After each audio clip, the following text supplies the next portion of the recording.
Sebelum saya masuk ke materi perkuliahan, saya akan memperkenalkan diri saya terlebih dahulu. Barangkali ada adik-adik mahasiswa yang belum pernah jumpa saya atau belum pernah saya berikan kuliah. Nama saya Prima Ayu Wibawati, dipanggil Prima.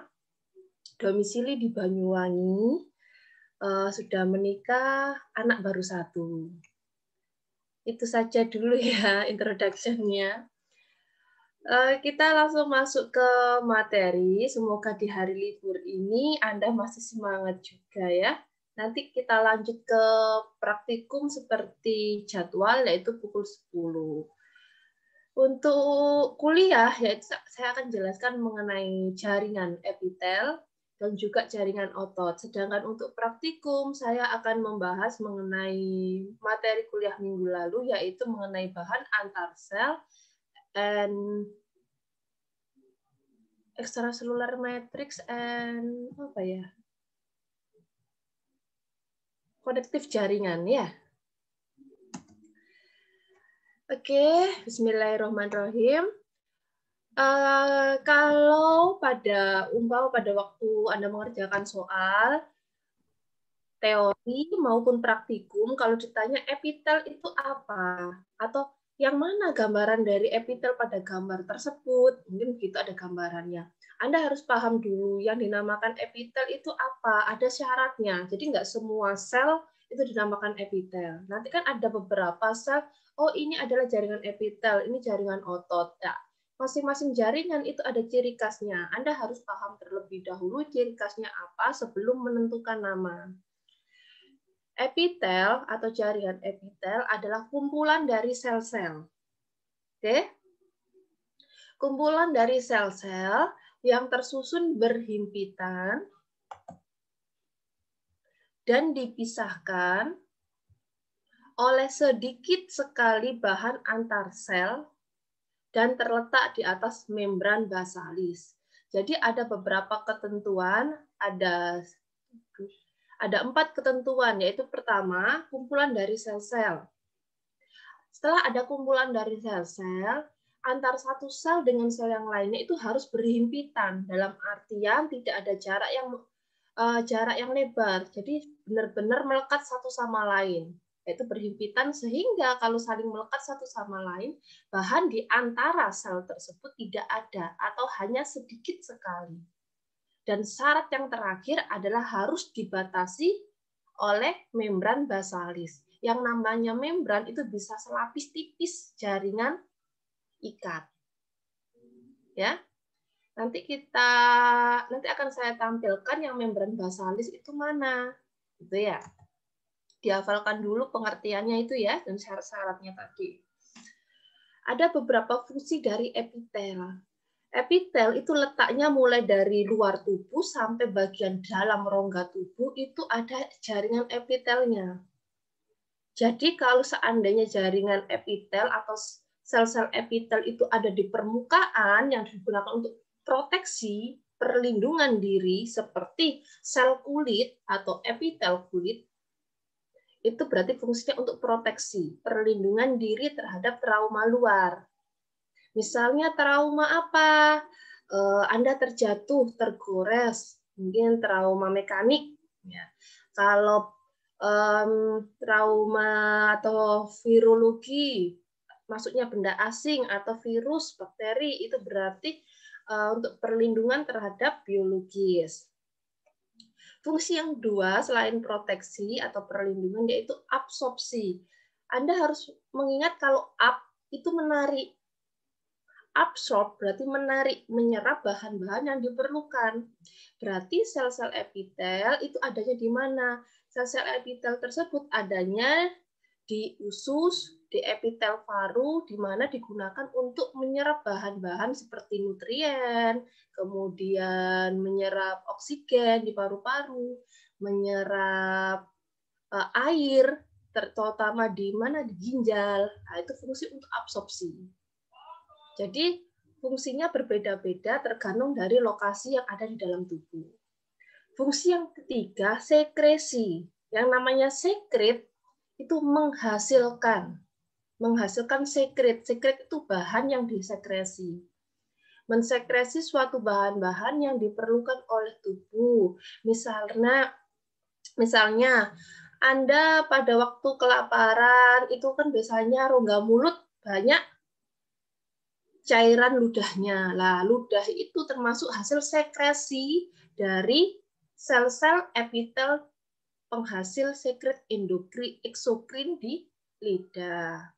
Mungkin Anda sudah belajar ya nanti sel atau kelenjar endokrin itu apa, kelenjar eksokrin itu apa, nanti kita bahas lagi.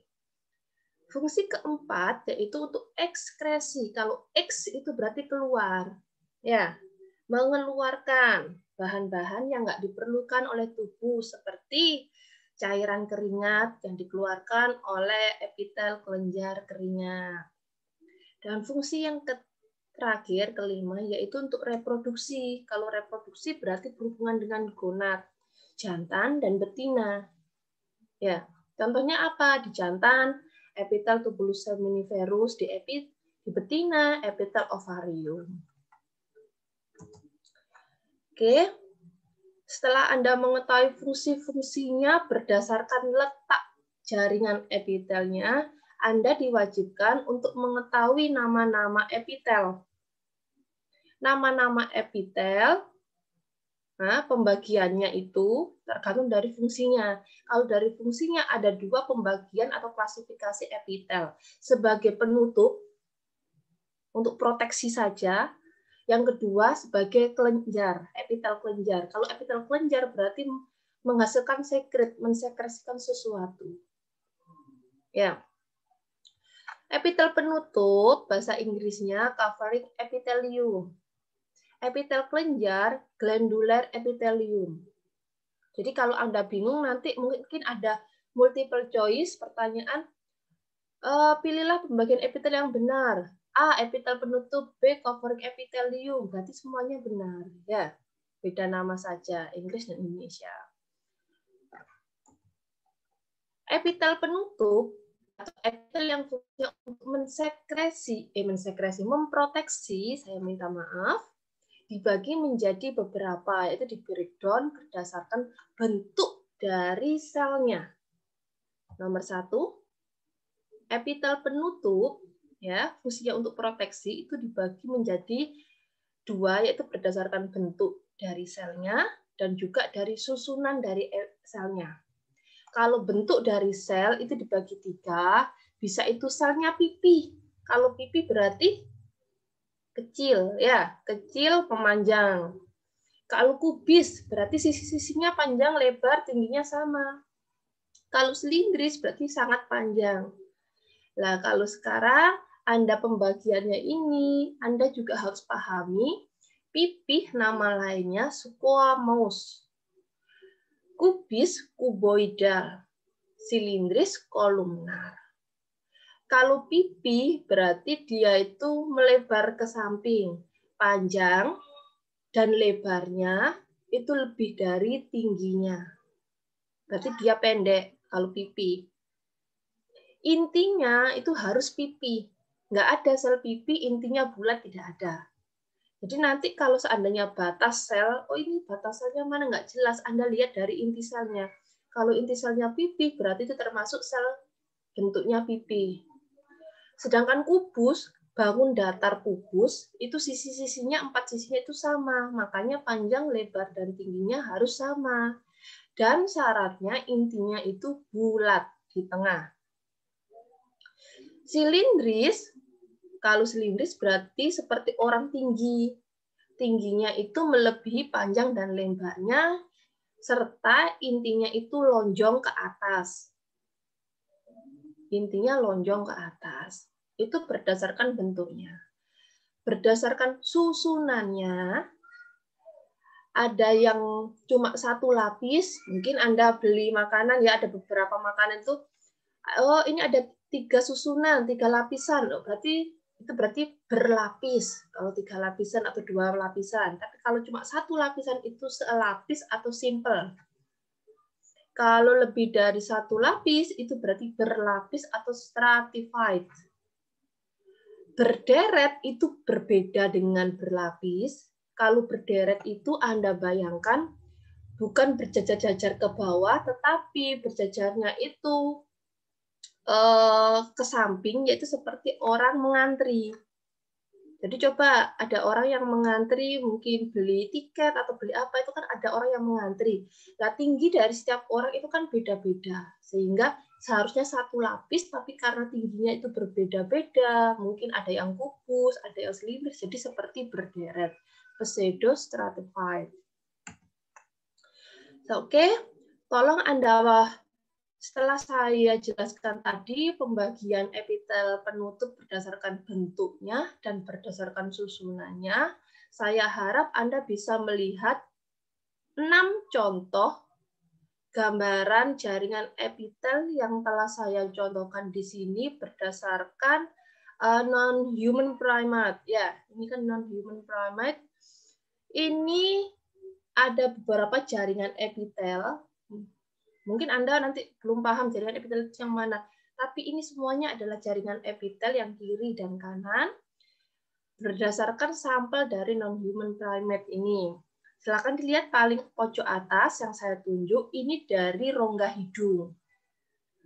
Rongga hidung itu fungsinya untuk menutupi, melindungi yang ada di dalamnya, epitelnya. Dilihat ya, rongga hidung ternyata selnya seperti ini. Syarat dari epitel adalah kumpulan sel, ya, kumpulan sel yang berhimpitan, sehingga bahan antar satu sel dengan sel yang lainnya sedikit atau tidak ada. Bisa dipahami? Dan syarat yang lain adalah di atas membran basalis. Membran basalis dengan perwarnaan Ma, jaringan ikat adalah terwarnai biru. Nah, yang biru ini adalah membran basalis. Jadi yang biru-biru ini adalah jaringan ikat atau dinamakan membran basal. Membran itu lapisan tipis, basal itu di bawah. Bisa dipahami ya? Nah, kalau semua jaringan ini, berarti semua jaringan ini adalah jaringan epitel. Kalau ini, dok, ini yang bulat ini berarti saluran. Iya, saluran. Biasanya kalau saluran, membran basalisnya tipis di sini, di permukaan, di luar sini. Nah, kenapa ini termasuk epitel juga? Karena dia memproteksi lubang atau memproteksi lumennya. Mungkin ini ada di mana? Contohnya di sini. Nah, ini di ductus yang ada di hepar. Saluran-saluran yang ada di hepar bisa di mana-mana banyak kok ini. Kalau Anda sudah paham epitel, Anda diwajibkan untuk mengetahui nama-nama. Di sini sudah ada nama-namanya, dok. Nah, nama-nama itu adalah gabungan dari nama bentuk dan nama susunan. Saya contohkan satu yang gampang dulu. Silakan dilihat kanan tengah. Tolong fokus ya. Kanan tengah. Nama itu adalah nama bentuk. Bentuk sel ada 3. Masih ingat? Simple atau lapis? Bentuk sel. Lapis.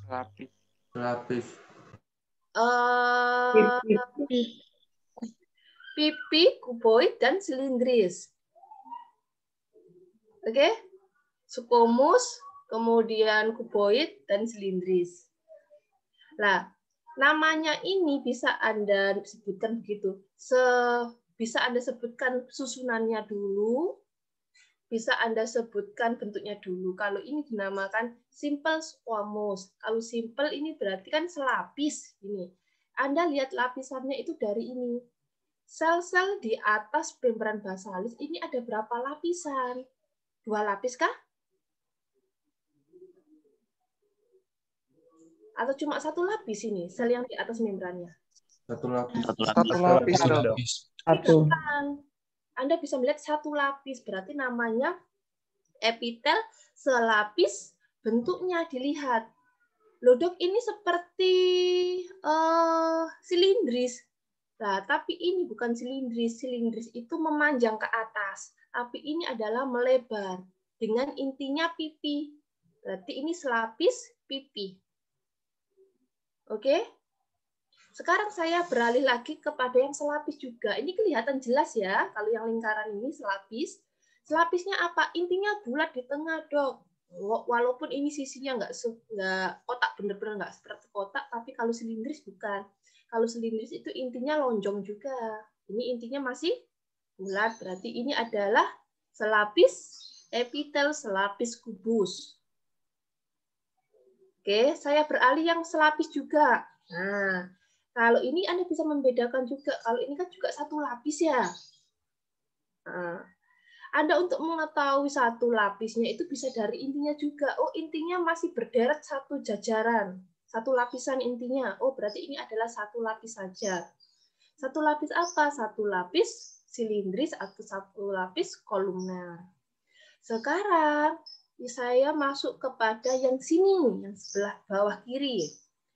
Dilihat, ini ada berapa lapis? Oh, dari intinya, ini kan enak kelihatan ya, batas antar selnya enak kelihatan. Tapi kalau sudah di mikroskop, biasanya batas antar sel itu nggak kelihatan jelas.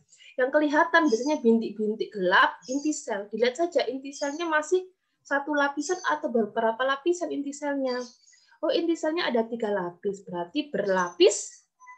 Berlapis apa? Silindris. Yang atas silindris, yang bawah kok kubus ya? Ayo, mahasiswa mikirnya jangan seperti SMA. Anda harus selain memahami, Anda harus berpikir luas juga. Loh kok tiba-tiba namanya itu berlapis silindris, padahal di bawahnya ini sepertinya kubus. Penamaannya kalau yang berlapis, penamaan bentuk selnya itu dilihat sel yang paling superficial, yang ada di paling permukaan, yaitu paling permukaan adalah silindris, walaupun di bawahnya kubus. Jadi tetap namanya lihat di permukaan berlapis silindris. Begitu juga yang di pojok kanan atas, silakan dilihat dari inti selnya saja dilihat ya. Oh, ini berlapis-lapis, Dok. Berlapis apa? Ayo, berlapis apa? Yang bawah pipi, yang atas pipi, yang bawah kubus. Dilihat yang paling atas. Berlapis pipi. Oke, sekarang saya mau tanya yang paling kiri atas. Kira-kira ini berapa lapis? 1. Dua lapis. Dok, saya lihat inti selnya. Ada 1-2 lapisan inti selnya. Benarkah? Atau cuma 1 lapis? Nah, ini sebenarnya kalau dari selnya, ini 1 sel, ini 2 sel, 3 sel, 4 sel. Ini sebenarnya 1 lapis. Jadi seperti orang yang mengantri. Ada selnya yang tinggi, ada selnya yang pendek, ada orang yang tinggi, orang yang pendek. Tapi itu pasti 1 lapisan. Tapi karena bentuk selnya itu ada yang tinggi, rendah. Jadi seolah-olah seperti berlapis. Makanya namanya pseudo stratified. Ya, paham ya? Kalau yang berderet? Paham, Dok. Paham. Berderet, kalau ini adalah silindris. Berderet, silindris. Sekarang, sebelum masuk ke materi selanjutnya, saya ingin tanya, Anda paham juga. Di sel, kalau Anda sudah pelajaran embriologi, ya, permukaan tuba falopii itu kan ada seperti rambut-rambut getarnya. Iya, betul apa enggak? Ya. Oke. Itu berarti untuk sel-sel epitel itu ada modifikasi. Modifikasinya itu berupa rambut-rambut sini. Nah, ini seperti Anda lihat ada rambut-rambut, padahal sel-sel yang lain, Dok, tidak ada. Jadi ada beberapa sel seperti sel epitel di usus, di paru-paru, kemudian di reprobetina, reprojantan itu ada modifikasi rambut-rambut halus ini, mikrofilia atau silia. Nanti diingat-ingat ya, mungkin ada beberapa sel untuk modifikasi. Fungsinya rambut ini apa? Ada yang bisa bergerak, ada yang hanya untuk perluasan absorpsi seperti di usus. Oke, saya masuk ke lainnya. Oke.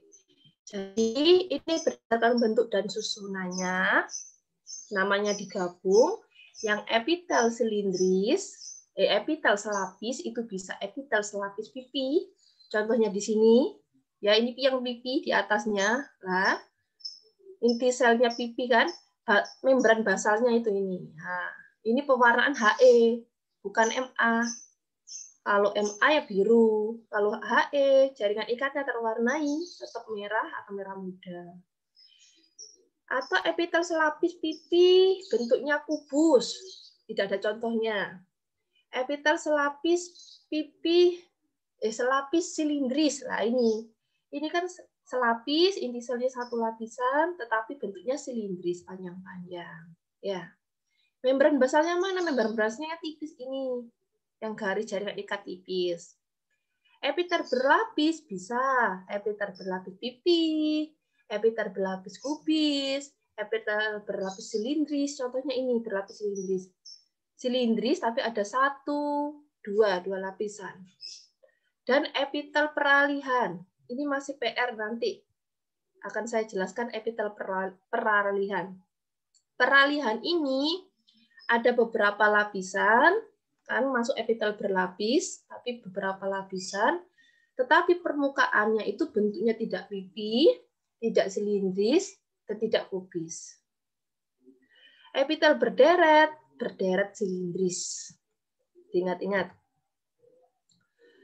Kita bahas satu persatu untuk jaringan-jaringan epitel dan contoh letak jaringan tersebut. Epitel selapis pipi berarti selnya bentuknya pipi, duduk di atas membran basalis.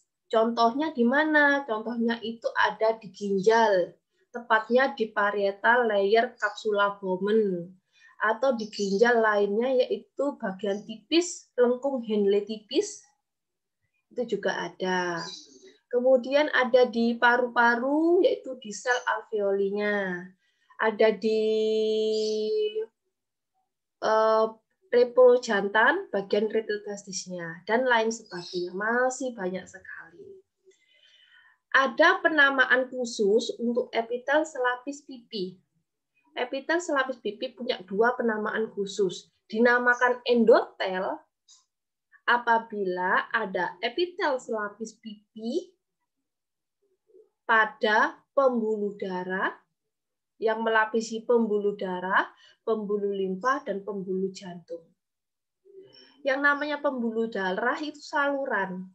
Lapisan satu lapis pipi yang ada pada pembuluh darah dekat pada lumen pembuluh darah, pembuluh limfa, dan pembuluh jantung itu dinamakan endotel. Dihafalkan. Lapisan epitel selapis pipi dinamakan mesotel apabila epitel selapis pipi itu meliputi membran serosa. Membran serosa itu berarti cuma selaput. Selaput apa? Selaput pleura yang melindungi paru-paru, perikard, lapisan yang melindungi jantung, kardium, dan peritoneum, lapisan yang melindungi organ viscera, abdomen. Ya, ingat-ingat bedanya yang endotel apa, yang mesotel apa. Nah, ini adalah contoh pada sediaan ginjal, tepatnya pada glomerulus, yaitu pada kapsula Bowman. Ini ya dilihat ya, batas antar sel yang saya lingkari ini kan nggak jelas, tapi kelihatan ada bintik-bintik gelap dengan perwarnaan HE. Ini adalah inti sel, inti sel, inti sel. Dan dibatasi oleh jaringan ikat tipis membran basalis. Ini adalah epitel selapis pipi pada kapsula Bowman. Dok, saya nggak tahu organ-organnya. Ya, memang karena masih baru, belum mencakup ke organ, Anda harus tahu dulu pokoknya ini adalah jaringan epitel. Tapi jaringan epitel yang mana? Dari bentuknya dilihat, dari lapisannya dilihat. Yang kedua, epitel selapis. Masih selapis juga, tapi kubus. Kalau kubus, selapis kubus itu letaknya juga di berbagai macam organ. Bisa itu di mata, yaitu di permukaan lensa, bisa itu di retina mata, di bagian berpigmen retina, bisa di ovarium, bisa di saluran kelenjar seperti kelenjar keringat. Jadi saluran-saluran, biasanya saluran tadi yang bulat, itu biasanya kebanyakan epitel selapis kubus atau selapis silindris. Di folikel tiroid, tiroid itu yang ada di dekat trakea, yang bentuknya seperti kupu-kupu. Nah, itu adalah kelenjar tiroid, itu biasanya bentuknya selapis kubus. Tubulus contractus proximal, TC1, tubulus contractus distal pada ginjal. Ayo diingat IPA-nya ya. Ginjal, tubulus contractus proximal, tubulus contractus distal. Oke, Dok, saya bingung ini bentukan epitel yang mana. Saya lingkari, Anda fokus pada lingkaran saya. Satu lapis ini. Oke. Nah, satu lapisan ini. Nah, sebenarnya yang saya lingkari itu adalah saluran. Nah, lingkaran ini sebenarnya bagian tengahnya ini adalah lumen kosong. Nah, tetapi ini memproduksi sesuatu sekret, berarti sel-sel epitel ini juga sebagai epitel kelenjar, menghasilkan suatu bahan-bahan. Yaitu contohnya ini adalah kelenjar tiroid. Kelenjar tiroid itu berarti menghasilkan sekret-sekret tiroid, kan begitu ya. Nah, sel-selnya ini yang saya lingkari, ini bentuknya apa? Dilihat inti selnya bulat. Berarti adalah epitel selapis kubis. Nah, ini juga begitu nih yang saya lingkari ini. Satu lapis juga. Tetapi lumennya tidak terisi. Nah, begitu juga kalau yang ini. Nah, ini selapis juga. Ini satu lapisan. Jadi bentuknya bulat begitu, Dek. Epitel selapis kubis. Epitel selapis bentuknya itu silindris, satu lapisan. Adanya di mana? Adanya di organ atau saluran pencernaan. Mulai dari lambung, usus halus, usus besar, itu adalah selapis silindris. Di permukaan uterus betina, kelenjar empedu, saluran keluar kelenjar, itu selapis silindris. Selapis silindris, oke, selapis silindris itu ada yang tadi saya sebutkan, ada modifikasi sabut-sabutnya tadi, serabut-serabut halus. Ada epitel selapis silindris yang bersilia. Ada yang selapis silindris bermikrofili. Bedanya kalau silia dan mikrofili itu kalau kelihatan di mikroskop itu sama-sama seperti rambut-rambut halus, tetapi strukturnya itu beda. Kalau silia ini bisa bergerak. Jadi seperti pada tuba Fallopi betina, itu ada rambut-rambut halus, ada silianya di atas epitelnya. Fungsinya apa? Biar sel betinanya itu bisa masuk ke uterus, jadi digerakin, dia bisa bergerak.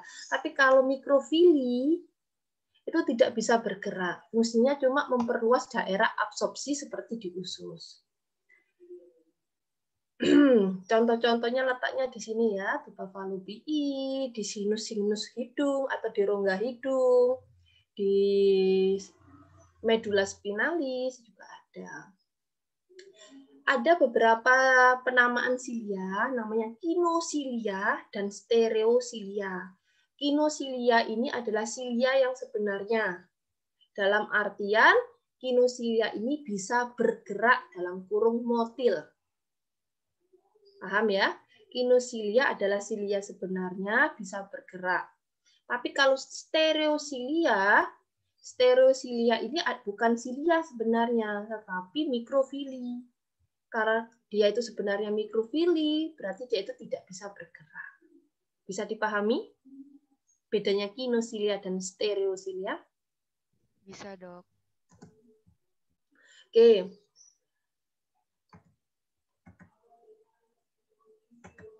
Anda masih ingat sel goblet? Masih, Dok. Pada usus ya, pada usus atau pada saluran pencernaan dan saluran respirasi itu ada satu sel di antara epitel-epitel. Jadi di antara sel-sel rapat itu ada beberapa jenis sel yang menghasilkan sekret. Namanya adalah sel goblet. Sel goblet ini termasuk sel kelenjar, bukan sel penutup. Sel epitel kelenjar. Karena apa? Sel goblet ini juga menghasilkan sekret berupa mukus untuk melapisi permukaan usus. Jadi biar licin ususnya. Sel goblet bentuknya kan seperti piala, ya seperti pir. Kemudian letaknya di mana? Letaknya di antara sel-sel epitel. Terletak di saluran pencernaan dan saluran respirasi. Jadi kalau ditanya, ada epitel selapis silindris yang ada di usus atau yang ada di saluran respirasi, ada beberapa sel yang berubah menjadi sel kelenjar. Sel kelenjar apa? Itu berarti sel goblet. Bisa dilihat di sini sel gobletnya yang ini, Dek, yang saya tunjuk ini yang kosong dengan pewarnaan HE. Yang ditunjuk ini yang saya lingkari, ini berapa lapisan yang saya lingkari? Dilihat dari inti selnya. 1, dokter. 1 lapis pintar dengan ciri selnya panjang-panjang dan inti selnya juga panjang-panjang atau lonjong. Berarti selapis silindris. Lihat, dok, ini kok ada dengan striated border. Nah, striated border itu bagian luarnya di sini. Kalau diperbesar, ini kan kelihatan lebih merah. Ini ada bulu-bulunya, ada modifikasi bagian luarnya, ada bulu-bulu atau ada mikrofilinya. Mikrofili pada usus dinamakan striated border. Kalau pada ginjal namanya brush border. Diingat-ingat ya, Dek ya. Walaupun susah tapi diingat-ingat. Kalau pada sini selapis pipi, selapis silindris ini striated border. Epitel berlapis pipi. Gampang kalau berlapis pipi berarti lapisan, ada beberapa lapisan. Bentuk sel paling luar, paling superficial itu pipi. Ada 2 klasifikasi untuk epitel berlapis pipi. Epitel berlapis pipi tanpa tanduk atau dinamakan epitel berlapis pipi tanpa keratin, boleh. Dan kedua, epitel berlapis pipi bertanduk atau epitel berlapis pipi dengan keratin. Mungkin kalau keratinasi Anda sudah pernah mendengar di IPA ya. Epitel berlapis pipi tanpa tanduk. Contohnya itu adalah epitel-epitel dengan lapisannya itu paling permukaan itu pipi. Ada di mana? Di rongga mulut, di esofagus, di usus bagian bawah, vagina, uretra, kornea, dan lain sebagainya. Letaknya ini sebenarnya bervariasi tergantung dari fungsinya juga. Kenapa di esofagus atau di rongga mulut itu harus berlapis? Bisa dibayangkan kalau di rongga mulut atau esofagus itu hanya selapis pipi. Lah yang mudah sobek esofagus Anda, rongga mulut Anda. Misalnya Anda menelan duri. Lah yang mudah sobek berdarah-darah ya. Tapi kalau berlapis itu kan lebih aman, ada banyak lapisannya. Dan permukaan yang paling atas itu tanpa tanduk atau tanpa keratinasi. Berbeda dengan epitel berlapis pipi tanpa epitel berlapis pipi dengan tanduk. Contohnya itu pada kulit, epidermis kulit.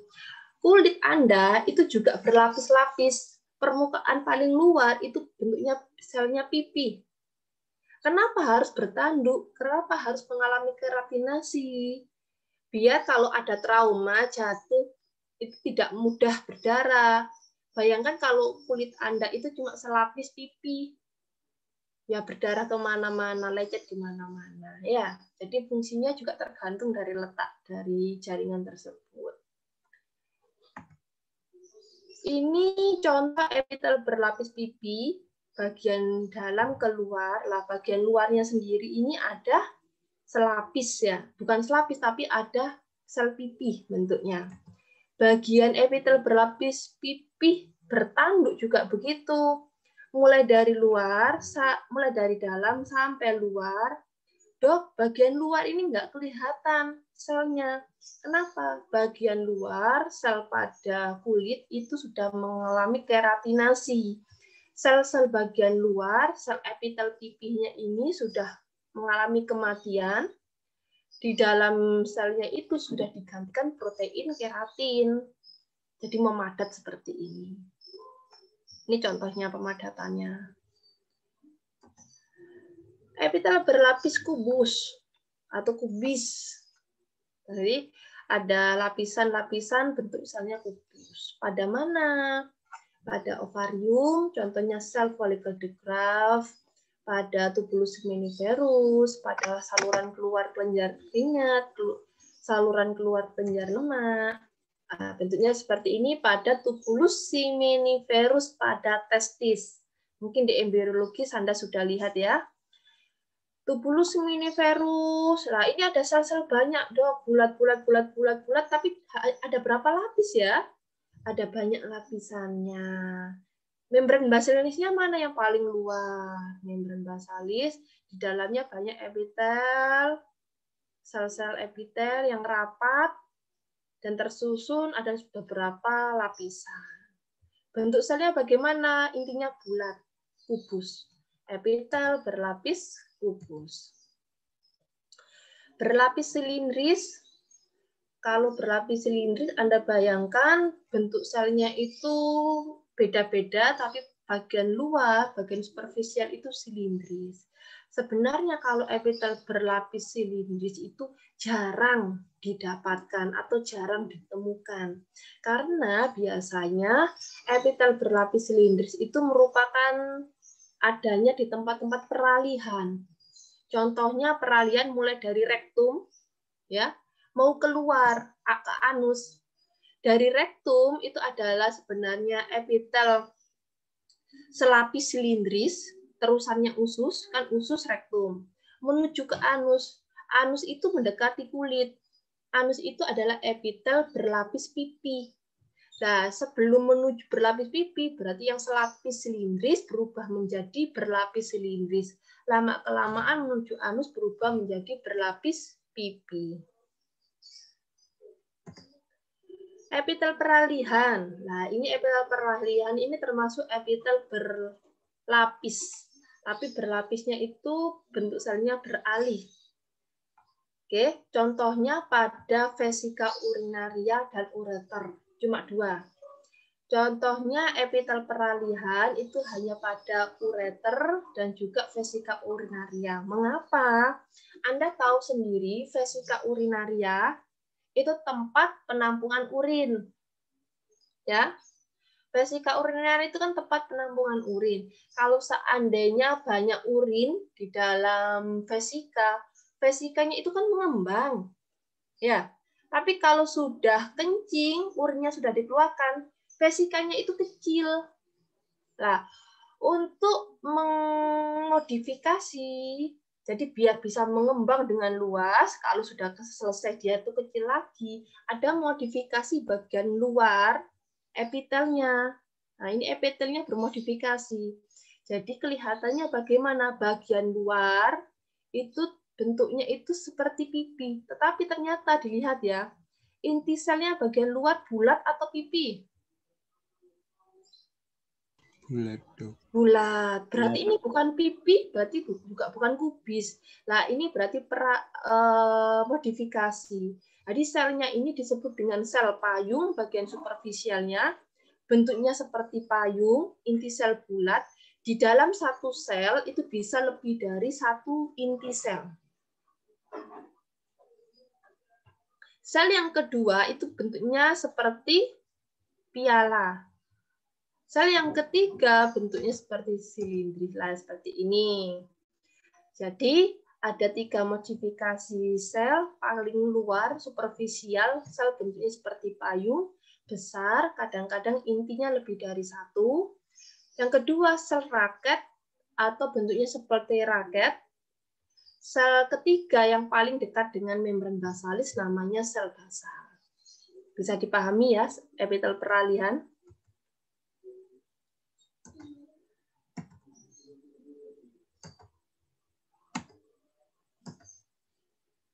Oke, Sekarang biasanya ini yang paling mahasiswa bingung, epitel berderet.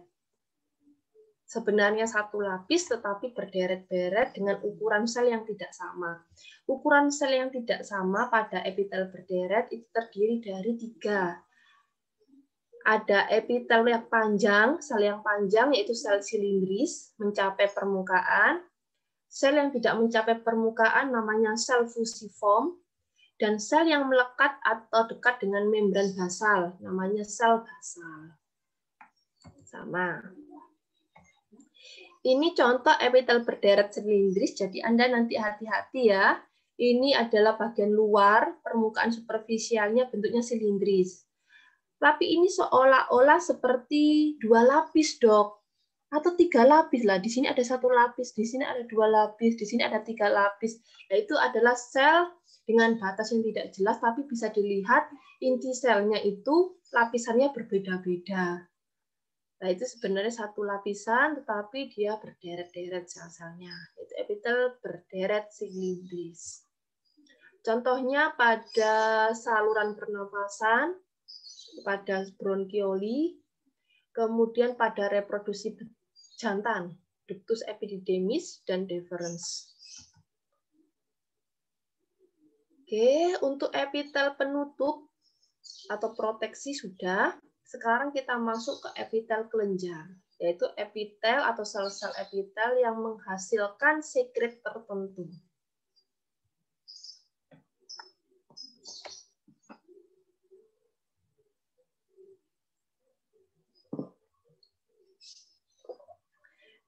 Epitel kelenjar dibagi berdasarkan ketentuan. Epitel kelenjar dibagi menurut pertama. Kalau epitel itu berdasarkan jumlah selnya, ada 2. 1 sel atau banyak sel. Kalau jumlah selnya cuma 1, dinamakan uniseluler. Contohnya apa? Sel goblet. Ya. Kalau yang banyak sel, contohnya apa? Ya kelenjar-kelenjar lainnya yang terdiri dari banyak sel. Contohnya kelenjar tiroid, paratiroid, terus kemudian kelenjar ludah, itu termasuk yang multiseluler. Paham ya kalau berdasarkan jumlah sel kelenjar. Berdasarkan letaknya. Kalau berdasarkan letaknya, ada yang intraepitelial, di antara epitel atau endotel, itu adalah sel goblet. Yang ekstraepitelial, berarti letaknya itu ada di luar sel epitel. Hampir di seluruh kelenjar, selain sel goblet. Pembagian ketiga menurut cara mengeluarkan sekret. Menurut cara mengeluarkan sekret. Cara mengeluarkan itu berarti bisa dibayangkan ada sel-sel. Sel-sel ini bisa menghasilkan suatu bahan tertentu, mensekresi bahan tertentu. Lah, bahannya ini atau cairannya ini dikeluarkan. Dikeluarkannya bagaimana caranya? Bisa kalau ada sel, umpamanya kumpulan sel ya, tangan saya kumpulan sel, ini mengeluarkan bahan.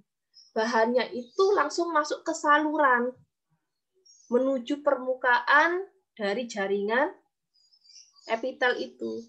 Berarti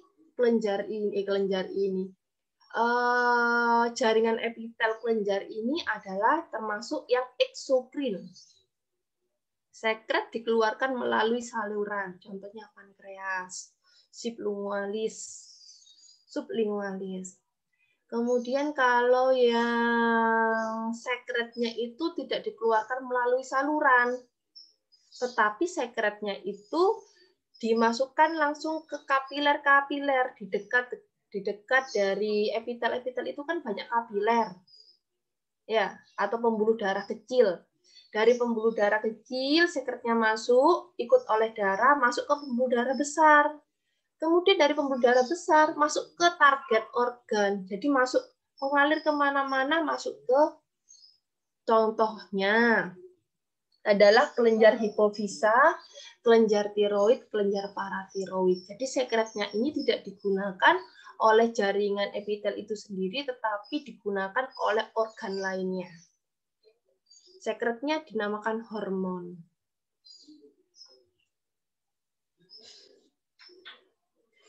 Eksoendokrin berarti gabungan, adalah kelenjar tersebut menghasilkan sekret yang dikeluarkan melalui saluran, atau kelenjar tersebut juga menghasilkan hormon. Contohnya kelenjar pankreas. Kalau kelenjar pankreas sebagai eksokrin menghasilkan pancreatic juice. Kalau penghasil hormon, hormon apa? Pankreas, hormon insulin. Masih ingat ya? Dari sini ada pertanyaan sebelum saya masuk yang lainnya.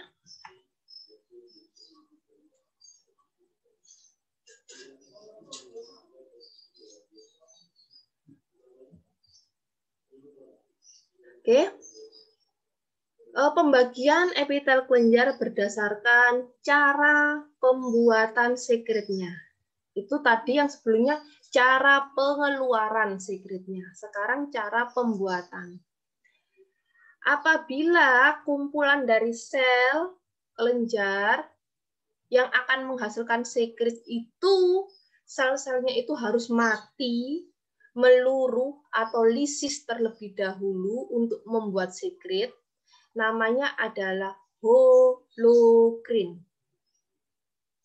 Seluruh sel harus luruh mati menjadi sekret. Contohnya adalah kelenjar lemak. Apabila kumpulan sel epitel kelenjar itu hanya bagian luar, paling superficial yang mati, meluruh untuk menjadi sekret, dalam artian hanya sebagian sel saja yang harus mati untuk menjadi sekret, berarti epitel kelenjar itu namanya apokrin. Contohnya adalah kelenjar mami, kelenjar susu. Kelenjar prostat, itu juga apokrin. Yang ketiga, apabila sel-sel epitel kelenjar itu membuat sekret langsung tanpa harus mati selnya. Berarti itu sel kelenjarnya dinamakan merokrin. Contohnya kelenjar submaksila, sublingualis yang menghasilkan ludah. Dan pankreas juga termasuk merokrin. Bisa dipahami cara pembuatan sekret? Bisa, Dok.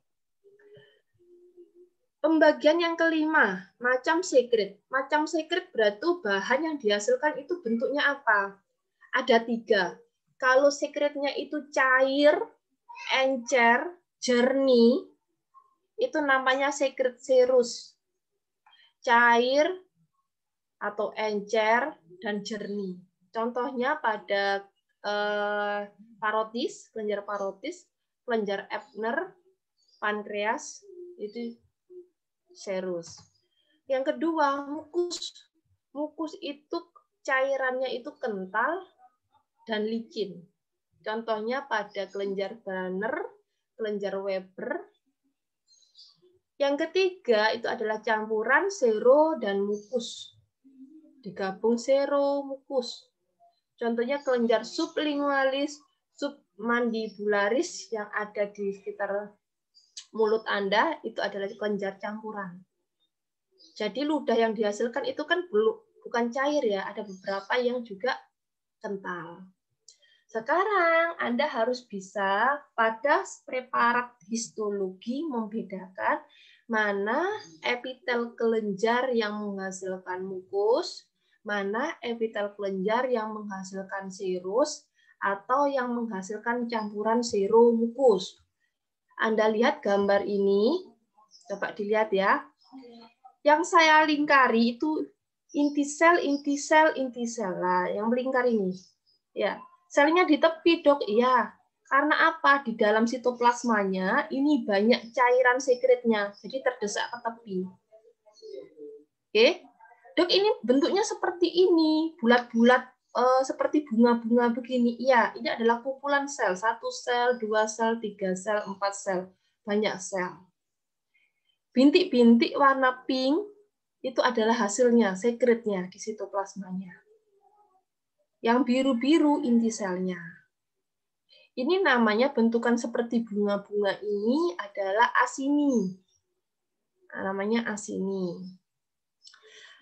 Apabila sekretnya dengan pewarnaan He terwarnai gelap, jadi ini seperti merah muda tapi terang, merah mudanya itu menuju ke merah, ini serus.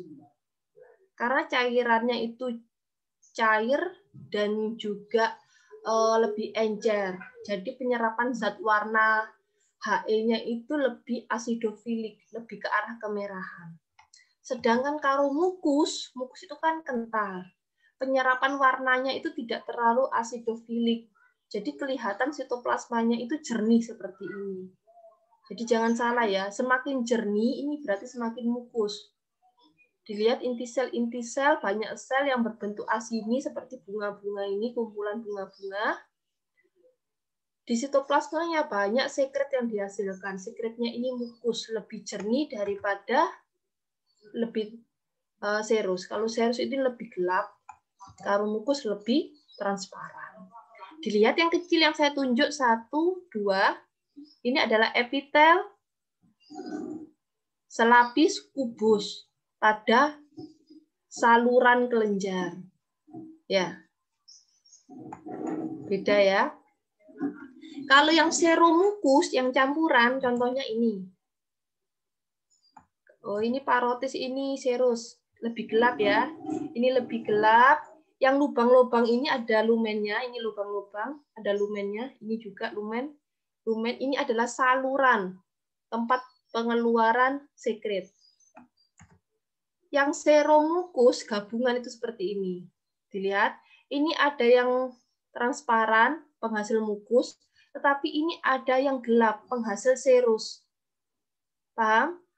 Ini penghasil serus, yang ini penghasil mukus. Jadi campuran. Kelenjar seromukus. Ini lumen, berarti ini ductus atau salurannya. Oke. Yang saya contohkan sekarang, yang kelihatan pada monitor Anda, ini juga campuran. Yang saya lingkari, ini penghasil serus, yang tengah penghasil mukus. Ini adalah asini ini, bentukan asini yang ditunjuk mempunyai nama khusus. Kalau ditanyakan nama khusus bentukan ini apa? Namanya adalah demilun of Giannussi.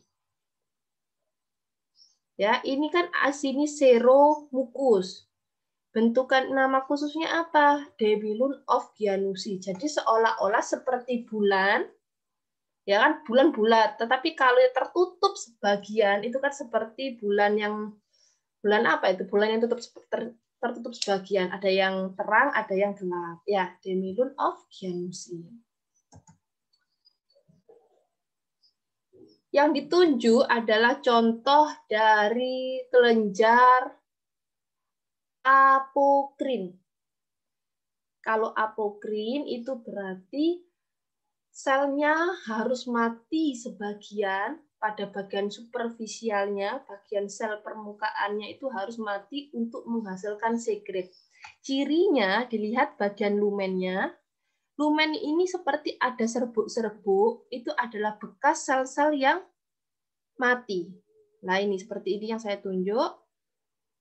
Ini adalah bagian luar yang dekat dengan lumen, selnya itu mengalami kematian untuk menghasilkan sekret.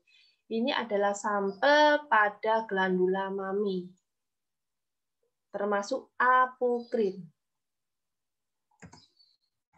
Yang ini adalah kelenjar sebasea. Kelenjar lemak. Kelenjar lemak ini bersifat tipe halokrin. Jadi ada yang mengalami pignosis, kariorisis, karioreksis.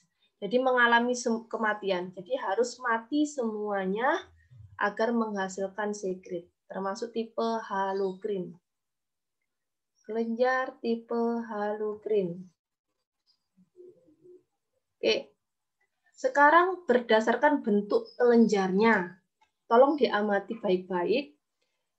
Kelenjar tadi, itu kan tadi saya sebutkan yang bentuknya asini, ya, seperti bunga-bunga tadi itu asini. Berdasarkan bentuknya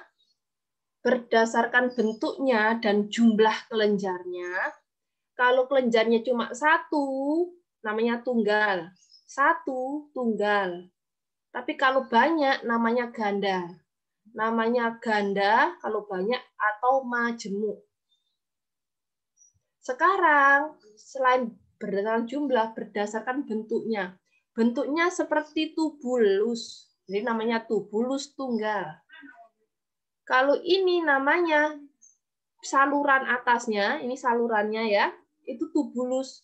Tetapi sel epitel kelenjarnya itu bentuknya seperti bunga. Berarti gabungan antara tubulus asini. Paham?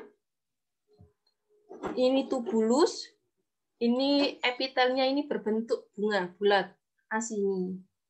Tapi kalau yang ini namanya tubulus, tetapi ternyata tubulusnya itu melingkar mengikuti epitel kelenjar, membulat juga.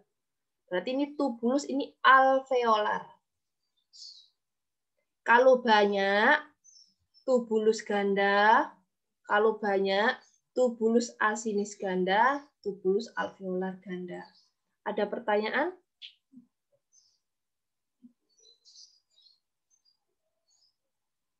Izin bertanya, Dok. Apa?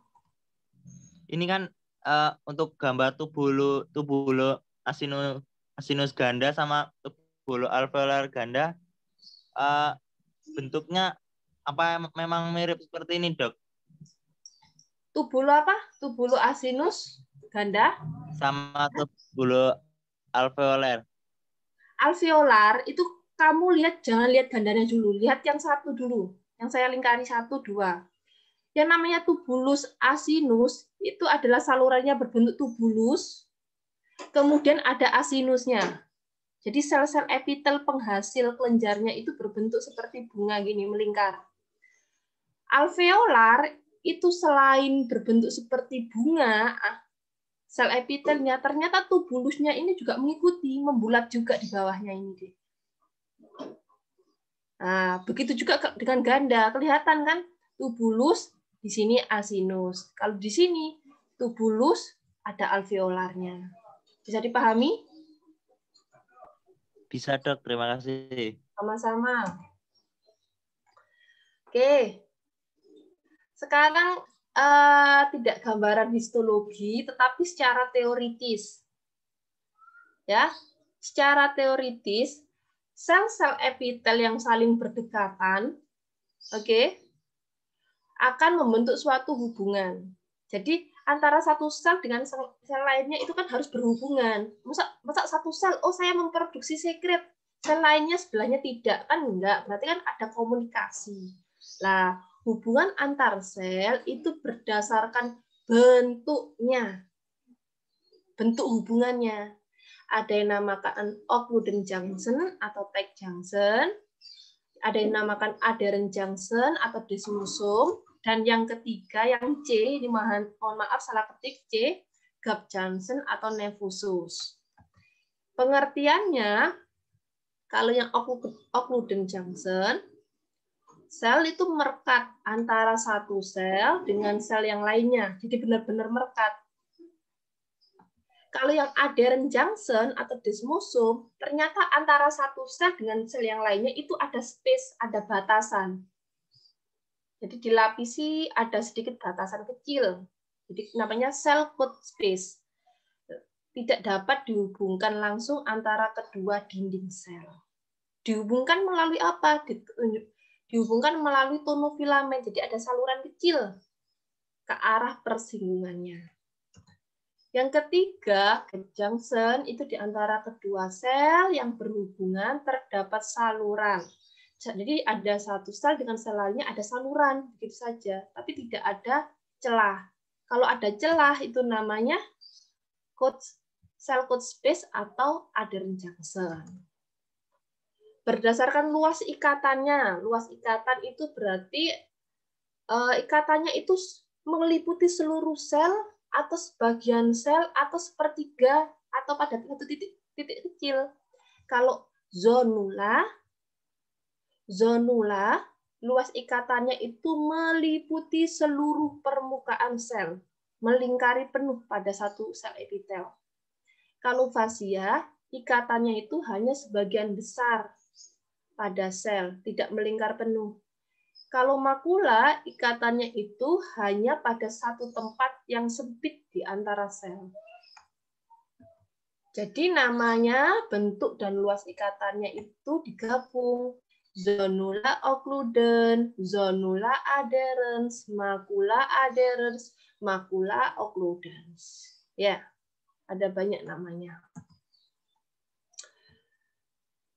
Oke, sekarang tadi itu hubungannya. Sekarang struktur. Struktur apa yang menghubungkan antara sel epitel 1 dengan sel epitel lainnya? Sekarang ada 3 bagian. Ada bagian free surface, jadi permukaan epitel yang bebas. Kalau permukaan epitel yang bebas tadi yang sudah Anda pelajari, ada bentukan mikrofili, ada bentukan silia, itu pada bagian yang free. Jadi antara satu sel dengan satu selnya itu enggak berhubungan. Bagian lateral, bagian pinggir-pinggir sel. Bagian basal yang berdekatan dengan bagian basalis. Free surface ya. Free surface ternyata ada bentukan condensed border, condensed sitoplasma. Kedua, ada bentukan non-motile processus atau stereocilia atau mikrofili.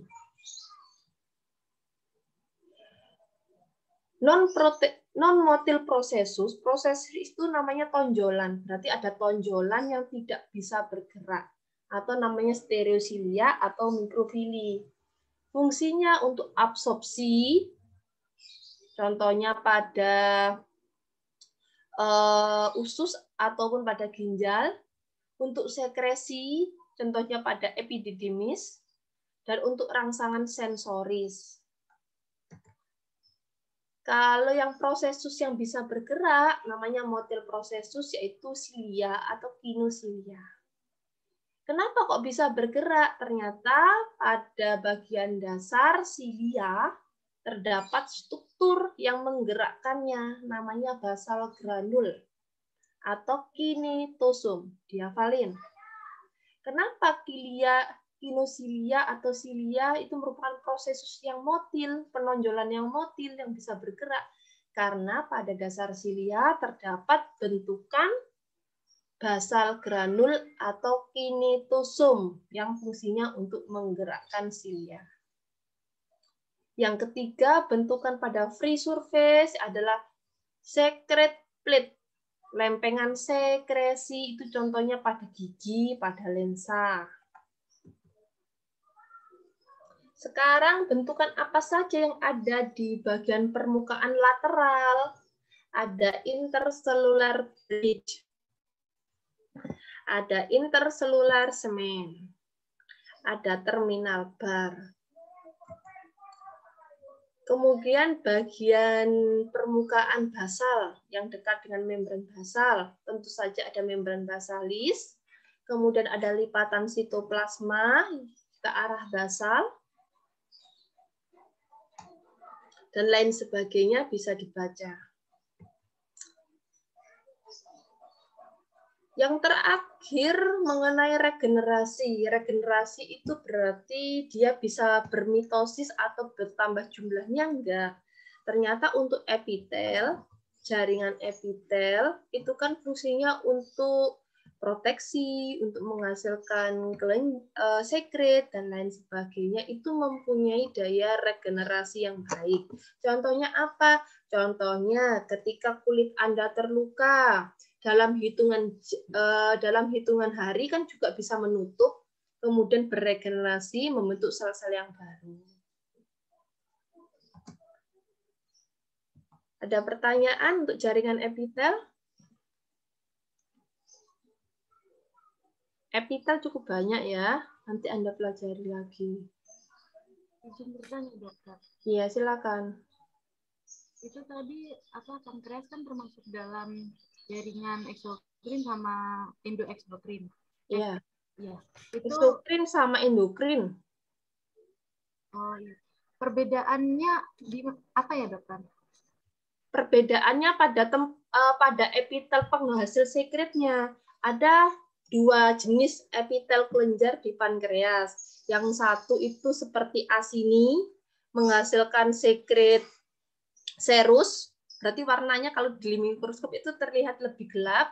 Kemudian ada beberapa sel yang membentuk pulau-pulau, namanya pulau Langerhans. Nah, sel-sel pada pulau Langerhans itu menghasilkan hormon insulin. Jadi beda sel nanti, beda sel penghasil juga. Nanti pada di mikroskop juga kelihatan beda warna juga, beda bentukan.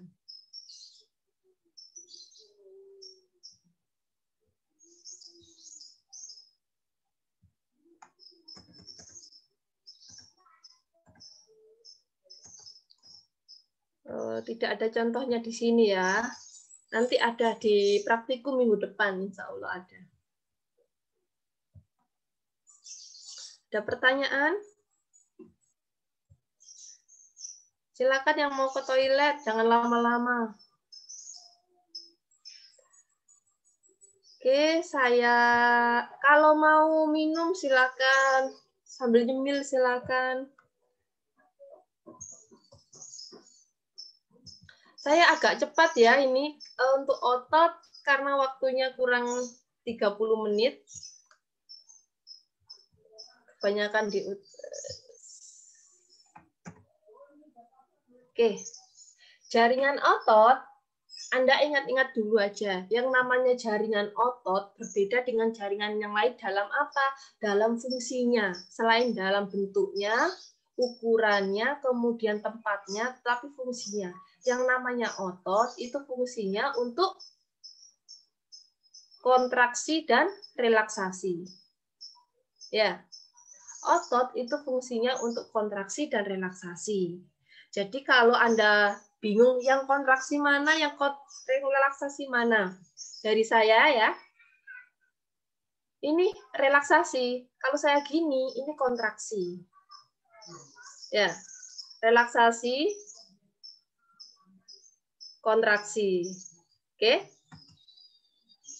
Jaringan otot terdiri dari 3. Ada otot yang menghubungkan dengan tulang, namanya otot skelet, atau disebut dengan otot bergaris, atau juga namanya otot lurik. Boleh, namanya 3 itu boleh. Yang kedua, otot polos. Otot polos itu biasanya di antara jaringan-jaringan yang lain.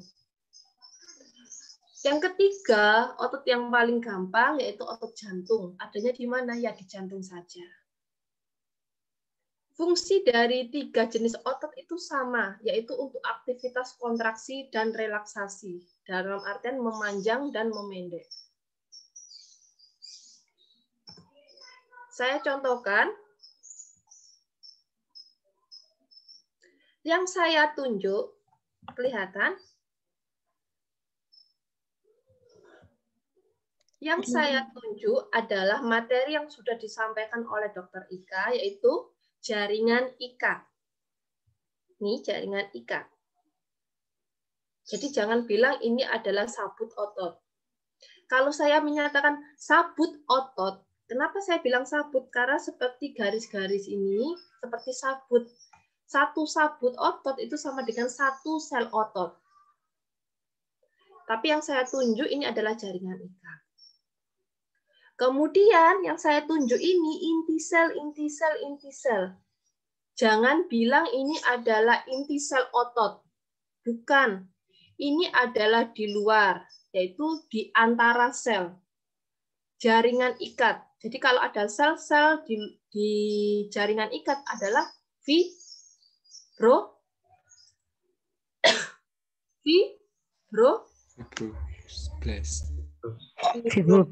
atau fibrosit, tergantung nanti dilihat inti selnya ya.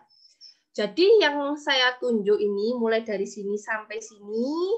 Nah, ini adalah satu sabut otot. Ini juga satu sabut otot. Ini satu sabut otot. Nah, yang inti sel yang ada di dalam sabut otot ini itu adalah inti selnya. Jadi bukan di luar sel.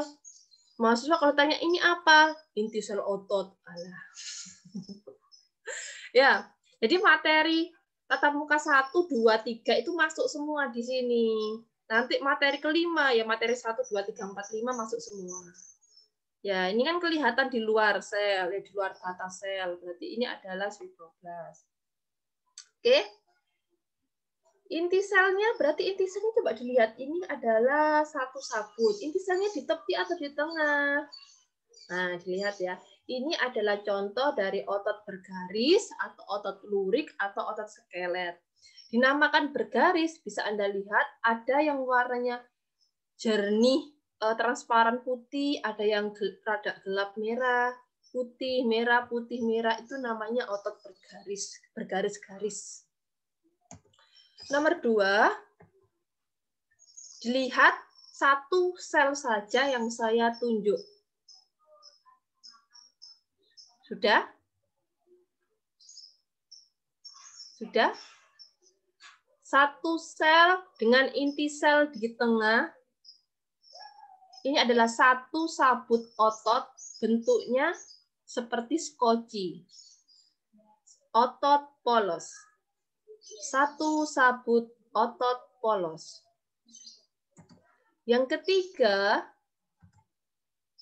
Dok, ini bergaris-garis seperti otot garis. Ya, tetapi dilihat. Satu sabut otot bercabang. Ya. Satu sabut otot bercabang adalah ciri otot bergaris.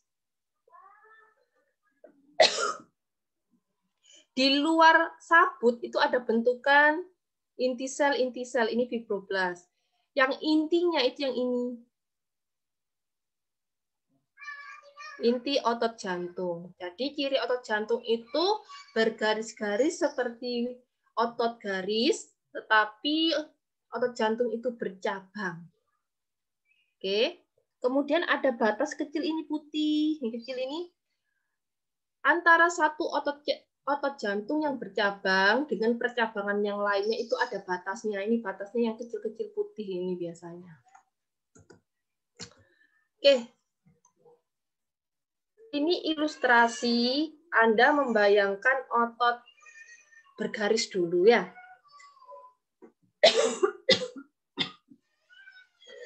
Oke, silakan dilihat. Pada otot itu kan melekat ke tulang. Berarti ini adalah sampel dari otot skelet atau sampel dari otot lurik atau otot garis. Karena namanya tendon yang Anda pelajari pada tatap muka kedua, jaringan ikat pada teratur. Contohnya tendon itu yang ini, yang nempelin ke otot, dari otot ke tulang.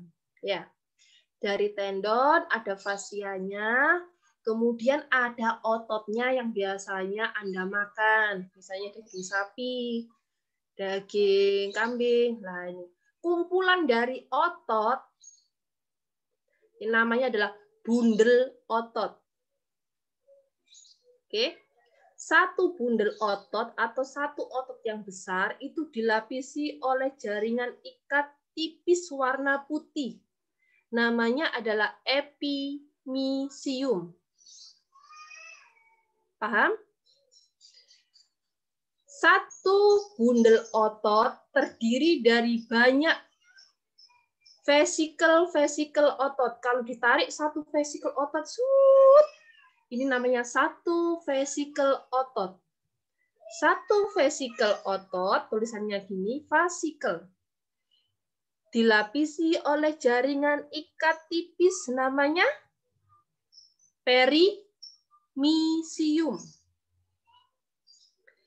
Di antara vesikel-vesikel itu juga banyak pembuluh darah dan banyak pembuluh saraf. Bisa paham ya? Jadi kalau antara otot-otot itu banyak pembuluh darah, pembuluh saraf ya wajar. Pembuluh darah, pembuluh saraf. Satu vesikel itu terdiri dari banyak kumpulan. Kalau ditarik ini namanya adalah satu sabut otot. Ini satu sabut otot. Satu sabut otot dilapisi oleh jaringan ikat tipis putih yang namanya endomysium. Jadi satu sabut otot atau satu sel otot itu dilapisi oleh endomysium. Ternyata satu sabut otot atau satu sel otot itu terdiri dari banyak lempeng-lempeng tubulus. Namanya miofibril. Mio itu otot. Miofibril yang berfungsi untuk menggerakkan, yang terdiri dari filamen aktin, filamen tipis, dan filamen tebal miosin. Bisa dipahami ya? Bisa? Ya, Dok. Oke. Silakan dilihat otot bergaris ini pada pemotongan longitudinal dan transversal. Pada pemotongan longitudinal, kalau ada bentukan merah-merah seperti darah, kan wajar. Tadi kan banyak pembuluh darahnya ya, berarti ini adalah eritrosit. Nah, berarti yang warna biru-biru ini apa? Itu fibroblast. Yang inti selnya mana? Inti selnya yang transparan ini di tepi. Bergaris-garis, inti sel di tepi. Bercabang atau tidak? Tidak bercabang. Berarti ini adalah otot garis, otot bergaris. Pada pemotongan transversal, silakan dilihat transversal. Bagian putih ini yang ada pembuluh darahnya itu yang ini ya. Jadi bagian putih ini namanya apa? Jaringan ikat tipis yang melapisi satu sel otot. Namanya endomysium.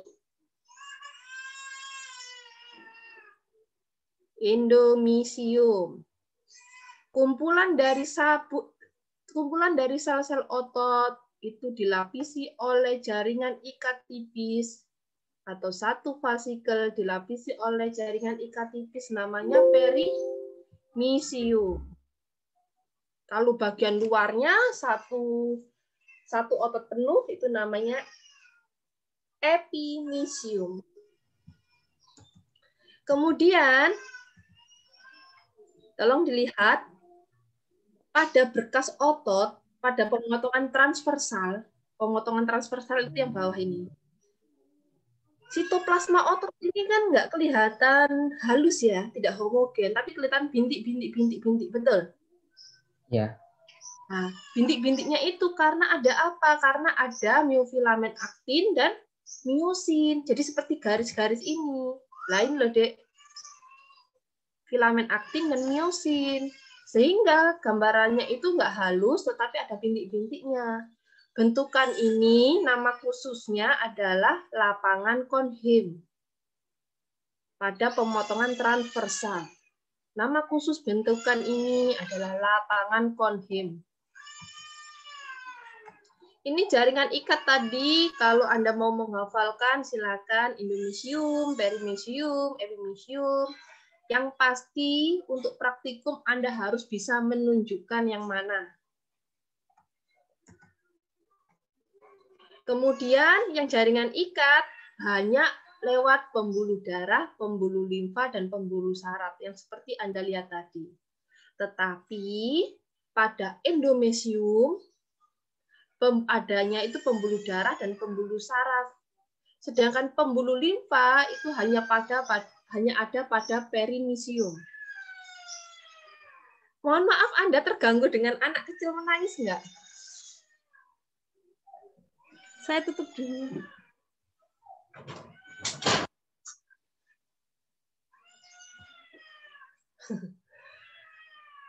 Ya, saya ulangi. Pembuluh limfa itu hanya pada lapisan jaringan ikat perimisium. Tetapi kalau pada endomisium bisa ada juga kapiler atau pembuluh darah kecil dan sabut saraf. Nah, sekarang akan saya bahas mengenai miofibril. Miofibril itu dibagi dua. Mohon maaf, miofibril itu terbagi menjadi miofilamen kecil-kecil, miofilamen aktin dan miosin. Yang aktin itu yang tipis, yang tebal itu miosin. Oke. Nanti Anda secara teoritis Anda harus mengerti mana yang namanya garis Z, garis A, garis I. Anda mungkin sudah yang jurusan IPA mungkin sudah pernah mendengar yang namanya garis Z, garis A, garis I. Saya tampilkan pada gambar saja. Anda fokus di sini terlebih dahulu. Yang kumpulan aktin miosin tadi, Dek. Ada filamen tipis, aktin, ada filamen tebal, miosin. Yang saya garis tebal, warna seperti kayu, ini adalah filamen tebal miosin. Udah?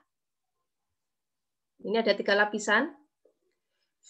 Filamen tipis yang warnanya biru, ada 4 lapisan. Namanya adalah aktin. Nih, aktin. Sudah? Kalau pada sabut otot, itu ada gabungan antara aksin, miosin, aktin, miosin, itu berarti ada penampakannya itu lebih gelap. Makanya itu garis atau otot jantung dan otot bergaris itu kan kelihatan ada garis gelap, terang, gelap, terang, gelap, terang. Yang gelap itu ada penumpukan antara aktin, miosin, sedangkan garis yang terang itu hanya ada penumpukan aktin saja. Dari sini bisa dipahami? Bisa, Dok. Yakin? Yang lain bisa dipahami? Kalau enggak saya ulang. Boleh diulang, Dokter? Oke. Pada otot bergaris dan otot jantung itu kan pada histologinya ada garis gelap Mohon terang, diulangi, gelap terang. Dok. Ya. Pada otot jantung dan otot garis itu kan pada histologi ada tadi bentukan gelap terang, begitu ya? Pada pemotongan longitudinal, masih ingat ya? Yang terang, yang gelap itu karena ada aktin miosin. Kalau aktin miosin menumpuk, seperti ini yang saya tunjuk, itu nanti penampakannya itu gelap. Tapi kalau tidak menumpuk, hanya ada penumpukan aktin saja. Ini kan aktin. Nah, ini aktin, ini aktin, ini aktin, ini aktin kecil, aktin kecil, aktin kecil. Nah, kalau hanya ada yang menumpuk itu aktin saja, tidak ada miosinnya, ini garisnya ini terang. Terang, ini gelap. Ini di sini terang, ini gelap. Paham?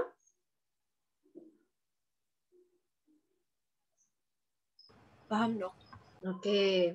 Paham, Sekarang, yang gelap terang itu secara teoritis ada namanya. Pita A itu adalah bagian yang gelap. Pita I itu adalah bagian yang terang. I itu nama ilmiahnya isotrop, terang. Isotrop, terang.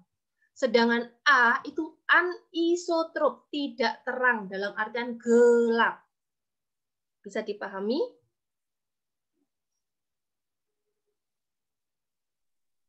Bisa, Dokter.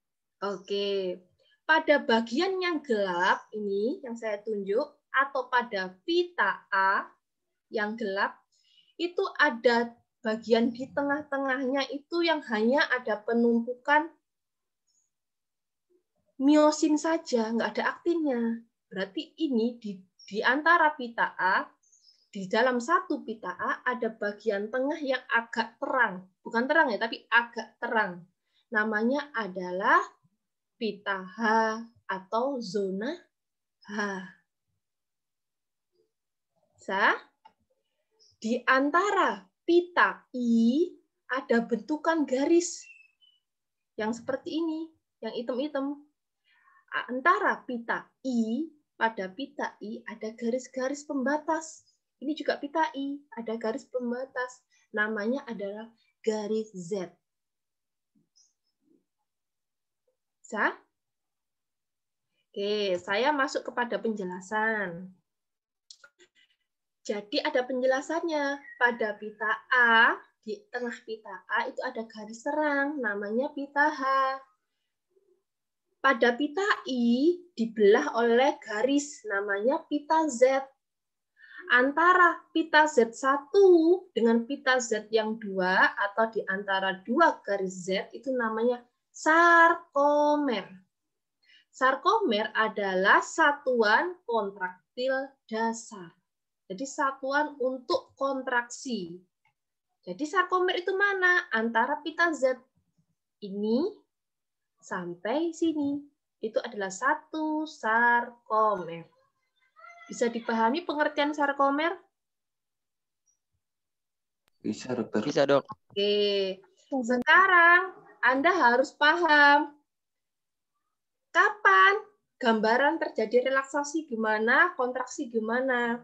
Ada 3 bentukan, yang nomor 1 atas ketika terjadi relaksasi. Gambarannya seperti ini. Kemudian terjadi kontraksi. Gambarannya nomor 2. Terjadi kontraksi yang full, yang sangat kontraksi, nomor 3. Ada perubahan apa terjadi di sini? Mesinnya merapat, Dok. Yang Anda sebutkan nanti, disebutkan gini. Pada waktu relaksasi, pita A, pita I, garis Z itu normal, kelihatan jelas. Tapi pada waktu kontraksi, pita A, ya tengah ini pita H, mengecil, atau kalau kontraksi penuh, pita H-nya hilang. Betul? Iya, Sarkomer, sarkomernya memendek.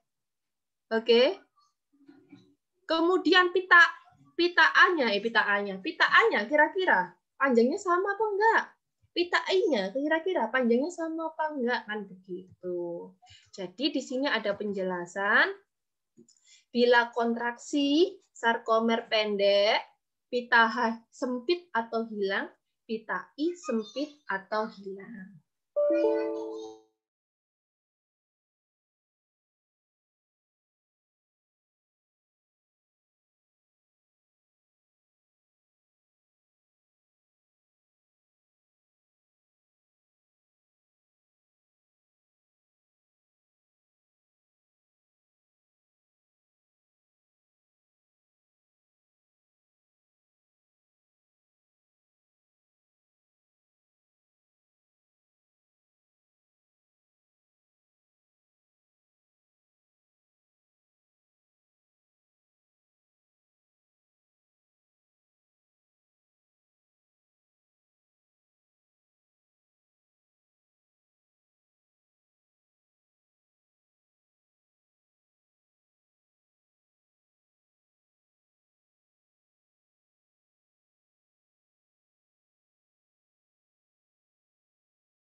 Oke, maaf, baterai laptop saya kehabisan, habis. Saya masuk lagi ya. Untuk ciri-ciri kontraksi, perubahan apa saja? Sudah ada pertanyaan? Maaf Dok, bisa diulang soalnya tadi terputus. Apanya? Yang Ini penjelasan kontraksi. kontraksi ini. Ciri-cirinya sarkomer, kalau Anda mau lihat gambarannya seperti ini, dilihat nanti ya. Sarkomer itu kan mulai pita Z, Z ke Z. Berarti kelihatan apa? Sarkomernya pendek. Terus yang hilang apa saja? Nah, yang pita H-nya hilang, pita H-nya menyempit. Nah, gitu. Tapi kalau untuk mengingat, bisa Anda ingat ini. Tulisan di bawah, sarkomer pendek, pita H menyempit hilang, pita I menyempit atau hilang juga, filamen tebal dan tipis tetap nggak memendek. Jadi istilahnya filamen tebal tipis itu aktiniosilnya itu ukurannya tetap, cuma berpindah posisi saja. Masuk keluar begitu saja. Oke?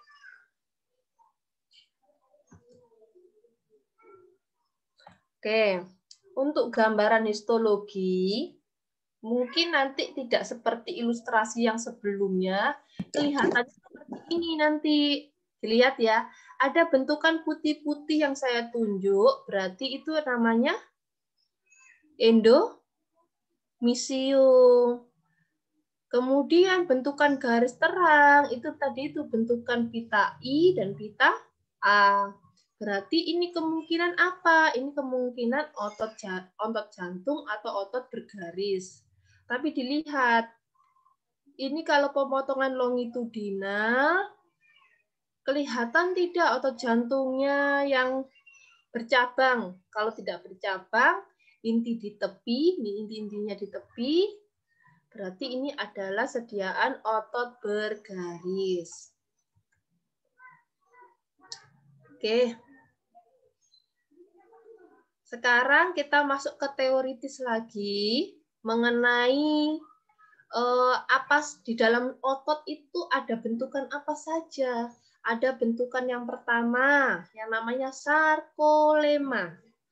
Sarkolema itu adalah membran sel. Diingat-ingat. Membran sel berperan penting dalam kontraksi karena berhubungan dengan garis Z. Kedua ada sarkoplasma. Kalau sarkoplasma ini berarti plasma atau sitoplasma dari sel otot. Kalau sitoplasma berarti fungsinya apa? Untuk metabolisme, penyimpanan glikogen di otot. Selain itu, sitoplasma ini, di dalam sitoplasma juga ada hemoglobin, yaitu lebih tepatnya mioglobin. Pembentuk warna pada otot, pada mio itu otot. Bertanggung jawab terhadap pembentukan warna merah dari otot. Juga sebagai depot oksigen. Yang ketiga ada mitokondria, tetapi pada otot namanya sarkosom.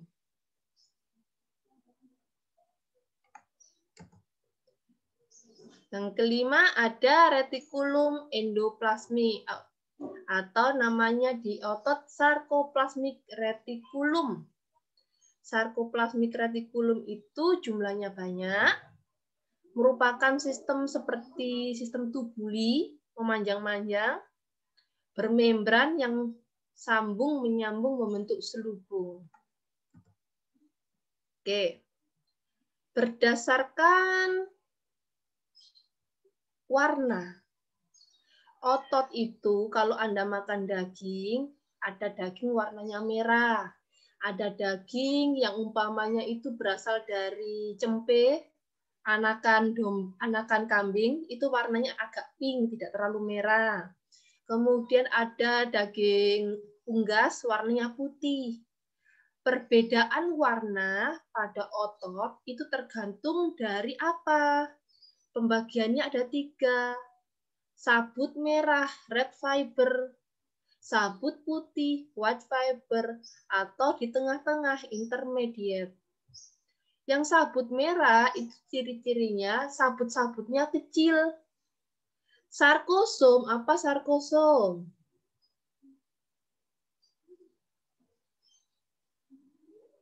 Nggak saya lanjut ini. Mitokondria, Dok. Pintar, yang fokus itu pasti tahu. Mitokondrianya atau sarkosom pada otot itu banyak, penuh dengan kristal. Kalau merah, pasti mioglobinnya banyak atau tinggi. Sedangkan sebaliknya, sabut putih, penampang sabutnya itu besar-besar, mitokondrianya kecil-kecil, mioglobinnya sedikit.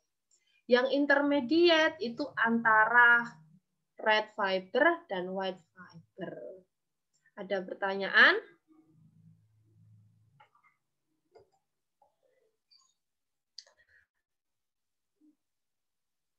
Oke, sekarang berhubung dengan persarafan nervus.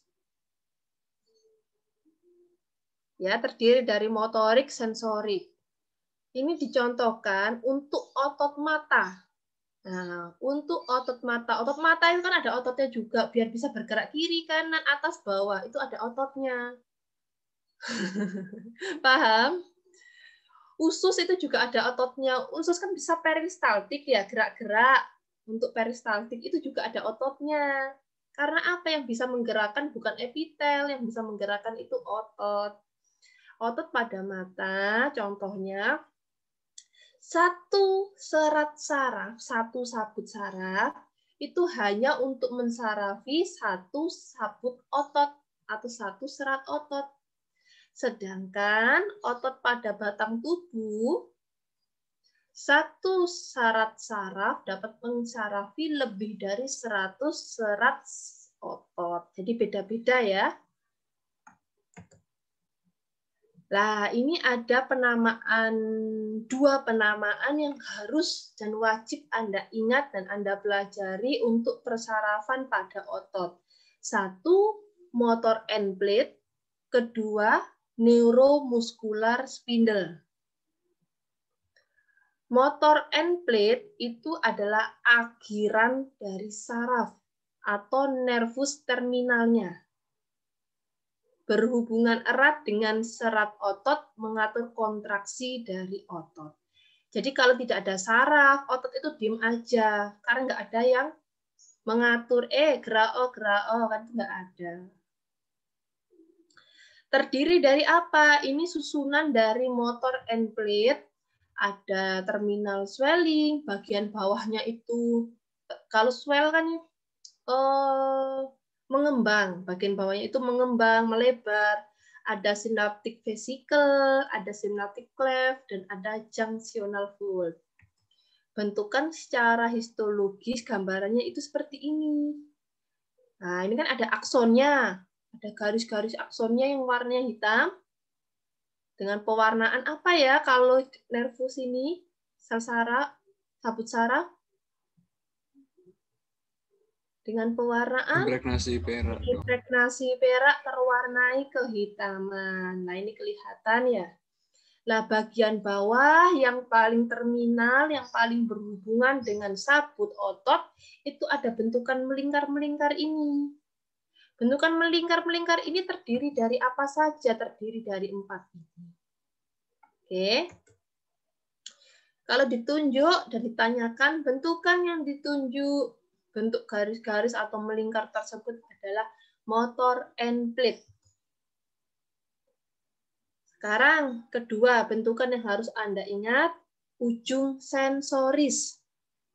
Ujung sensorisnya merupakan diberi nama neuromuscular spindle. Neuromuscular spindle itu bentuknya, susunannya ada 3. Terdiri dari otot intrafusal, terdiri dari jaringan ikat, dan terdiri dari saraf afferens dan efferens. Gambarannya seperti ini. Ini pemotongan otot secara transversal, jadi bentuknya. Nah, yang putih-putih ini endomysium, yang ini perimysium, Nah, yang ini apa, Dok? Ada putih ini, berarti kan jaringan ikat. Lah, bagian putih ini yang melingkar, ini adalah jaringan ikat. Yang tersusun, yang isinya itu banyak nervus afferent efferensnya. Bagian dalam ini juga otot intrafusal. Kemudian ini jaringan ikat. Kemudian ada apa lagi isinya satu lagi? Sabut afferent dan efferens. Lah, satu bentukan ini yang terdiri dari 3 susunan, ini namanya neuromuskular spindle. Memberi sensoris pada otot. Regenerasi otot itu sangat terbatas. Beda dengan epitel. Regenerasi otot terbatas. Bisa Anda bayangkan, kalau itu aja yang cowok-cowok suka fitness, biasanya itu untuk gedein otot kan gitu ya. Nah, kenapa nggak nambah otot? Karena memang nggak bisa ditambah jumlah ototnya, cuma bisa dibesarin. Nah, karena itu tidak bisa terjadi mitosis, nggak bisa. Mungkin bisa ketika embrional. Karena apa? Karena ada sel miosatelit, cadangan dari mioblas embrional untuk reparasi. Tetapi kalau Anda sekarang sudah umurnya sudah dewasa, biasanya kerusakan dari otot itu nggak bisa ditambah jumlah ototnya, nggak bisa bermitosis. Bisanya apa? Ditambah ukurannya saja. Jadi kalau sampai kecelakaan, kakinya itu sobek, biasanya itu ototnya itu tidak bisa kembali seperti semula. Adanya apa? Adanya jaringan fibrosa, jaringan parut.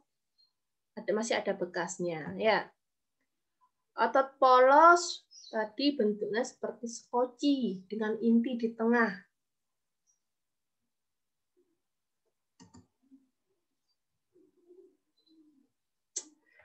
Otot polos, tiap sabut otot polos terikat dengan erat, sehingga antara otot polos satu dengan otot polos yang lain biasanya tidak terdapat fibroblas.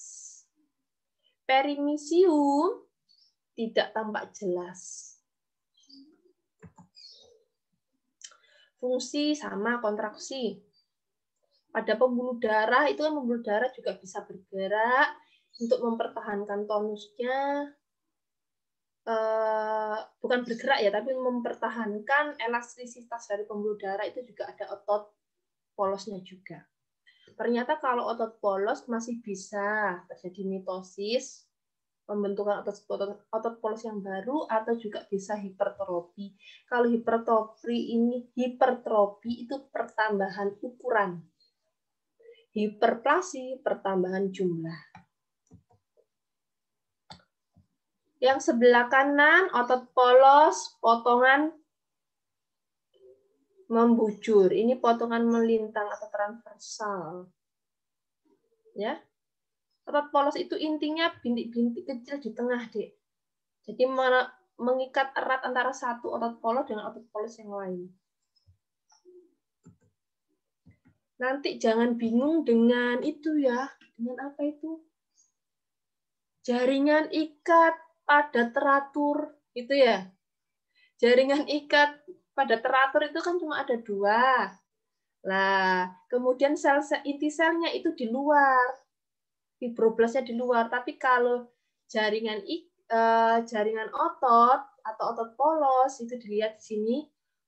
Nah, intinya itu di dalam ototnya. Jadi seperti ini. Nanti kurang jelas, nanti ada lagi yang jelas. Otot jantung. Otot jantung itu hampir sama dengan otot bergaris, tetapi bercabang. Intinya di tengah. Kalau otot garis kan intinya di tepi. Kemudian antara percabangan satu otot dengan otot yang lain itu ada garis yang namanya intercalated disc. Intercalated disc ini bagian dari selaput jantung, asal dari 2 sabut otot yang bersebelahan. Ketika umur makhluk hidup itu lebih dari 10 tahun, biasanya pada otot jantung bisa terjadi pigmentasi pada ototnya, warnanya keemasan.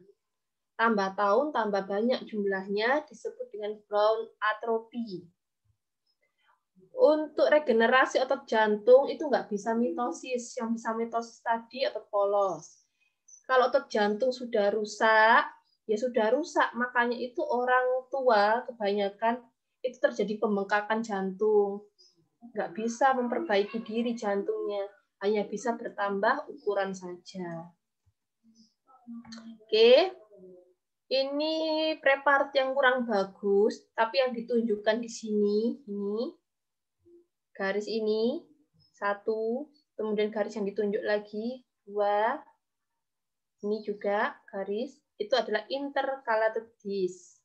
Batas antara satu otot sabut, otot jantung dengan otot jantung lainnya.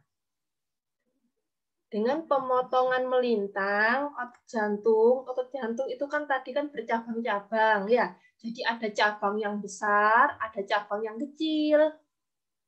Intinya apa? Otot jantung intinya itu di tengah otot jantung. Nah, kalau jaringan ikat tipis ini yang meliputi satu otot jantung, di sana namanya endomysium, yang di luar, perimysium, yang paling luar, epimysium. Ya. Ada pertanyaan mengenai otot jantung?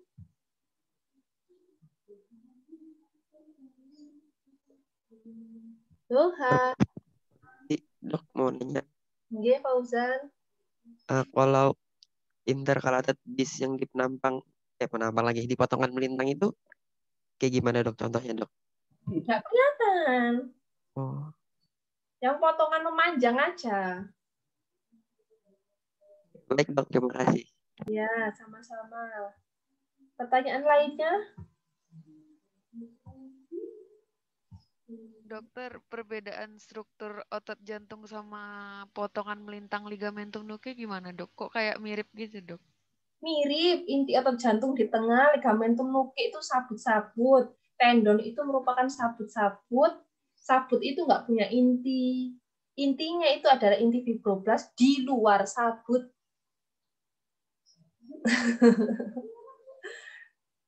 Ya, memang kalau masih awal-awal nanti masih sulit membandingkan, tapi nanti ada contoh-contohnya bisa kita belajar lagi bersama.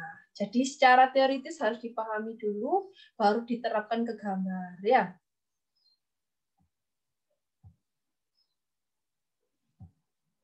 Ada pertanyaan lagi?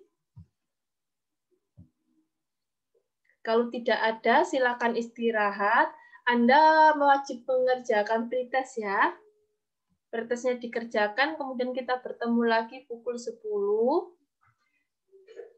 Ya sudah, kalau begitu silakan dikerjakan. Saya akhiri. Terima kasih atas perhatiannya. Wassalamualaikum warahmatullahi wabarakatuh. Waalaikumsalam warahmatullahi wabarakatuh. Terima kasih Terima kasih dokter. dokter. Assalamualaikum warahmatullahi wabarakatuh.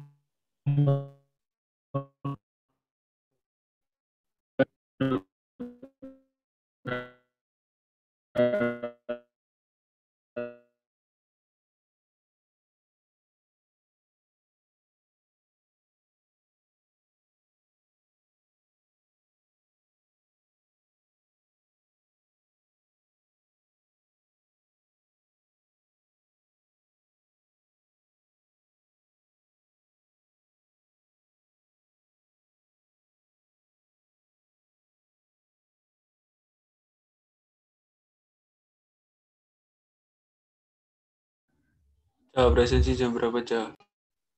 Jam 10. Double ITR sama Iya, presensi jam 10 double ITR sama histopraktikum. Terus jam setengah 9. setengah 10. Iya, setengah 10 pretest.